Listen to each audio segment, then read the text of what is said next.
সারাদিন রোজা রাখার পর মুখটা কেমন যেন সেদ্ধ সেদ্ধ হয়ে গেছে, তো ভাবছিলাম একটু ঝাল কি খাওয়া যায়। হঠাৎ করে মনে পড়ে গেল মায়ের সিদ্ধ সেই ভর্তা। তো ভর্তার জন্য সবকিছু রেডি করে নিলাম, এদিক দিয়ে আবার করলা ভাজিটাও রেডি করে নিচ্ছি।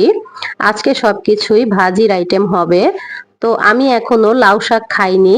লাউ শাক খাইনি বলতে এখনো বিচিয়ালা সিম দিয়ে আলু দিয়ে লাউ শাক ভাজিটা শুটকিগুলো রেডি করে নিচ্ছি। লোনা ইলিশের শুটকি আর হচ্ছে চাপা শুটকি। লাউ শাকটা দেখতে দেখতে হয়ে গেল। তো এখন আমি লাউ শাকটাকে তেলে দেব।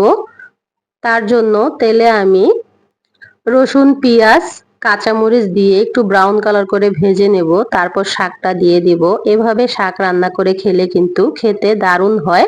তাও আবার যদি বিচিয়ালা সিম হয়, খেতে কিন্তু দারুণ হয়। যারা খেয়েছেন তারা অবশ্যই জানেন। আমার মনে হয় আজকে আমার ঘরে ভাত একটু বেশিই লাগবে।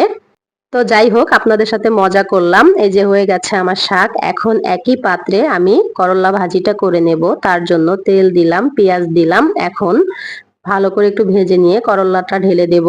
আর একটা কথা, অনেকেই বলেন করল্লা ভাজি তিতা লাগে। আসলে করল্লা ভাজি করতে জানলে কিন্তু তিতা লাগে না। করল্লা যদি আপনি পানিতে ভিজিয়ে রাখেন তাহলে তেতো লাগবে। করল্লা ভাজিটাকে মূলত এভাবে একদম ঝরঝরা পানি ছাড়া করতে হবে, তাহলে কিন্তু করল্লা তিতা লাগবে না।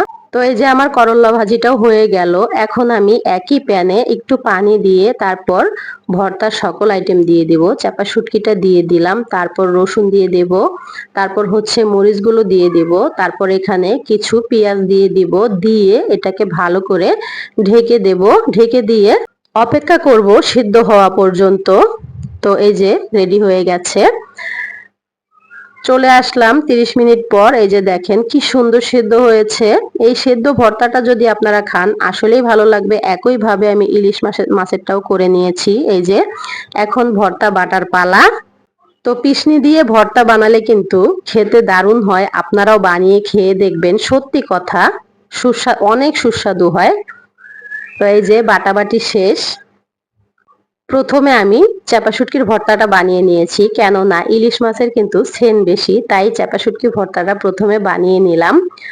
তো আমার বাসায় এদিক দিয়ে সবাই বলছিল যে আমি ভাত বেশি করে রান্না করেছি কিনা, আজকে নাকি ভাত শর্ট পড়ে যাবে। আমরা আবার এদিক দিয়ে ভর্তা বানালে দুষ্টামিও করি। অনেক সময় এরকম হয় যে ভর্তা বানিয়েছি, ভাত কিন্তু হয় না, অনেক সময় ভাত শর্ট পড়ে যায়। তো আমার কিন্তু ভর্তা বানানো শেষ হয়ে গেল। এই যে দেখেন। তো পাটা মোছা ভাত কে কে খেয়েছেন অবশ্যই কমেন্টে জানাবেন। ছোট্টবেলা মায়ের হাতে মা যখন ভর্তা বানাতো, মায়ের পাশে বসে থাকতাম, এরকম করে পাটা মুছে ভাত খাইয়ে দিত। আর দেখতে দেখতে এই যে দেখেন আমার সবগুলো রান্না কিন্তু রেডি হয়েছে। ভিডিওটা ভালো লাগলে শেয়ার করে পাশে থাকবেন। আল্লাহ হাফেজ।